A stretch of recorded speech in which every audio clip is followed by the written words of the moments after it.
না তুমি অনেক চালাক। অত সহজে আমি তোমাকে ছাড়বো না। ও বুঝতে পারছি, তো এখন নতুন একটা পাইছা, আমি তো পুরান হয়ে গেছি। এই ও কি আমার থেকে অনেক বেশি সুন্দর? দেখো, তোমার এসব একরোখা আচরণ না আমার একদমই পছন্দ না। একটা প্রবলেম কি তুমি সহজে সলভ করতে পারো না? আমার দ্বারা না হচ্ছে না। তুমি ওই ফারদিনকে বিয়েটা করে ফেলো। তুমি আমার সাথে মেজাজ দেখাইতেছো? তুমি জানো আমি কি করতে পারি? আমি তোমার বড় বাবুর কাছে সব বলবো, সব মিথ্যে মিথ্যে বানিয়ে বানিয়ে বলবো তোমার সাথে আমার অনেক দিনের সম্পর্ক, তুমি আমার সর্বনাশ করছো, আমি এখন প্রেগনেন্ট। আরে চুপ, এগুলো বলতে হবে না। আচ্ছা, আমাকে একটু সময় দাও, আমি দেখতেছি কি করা যায়।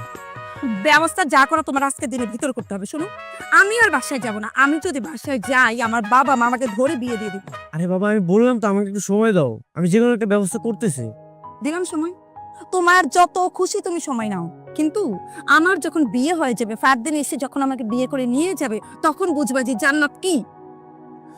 আমাকে একটু ভাবতে দাও।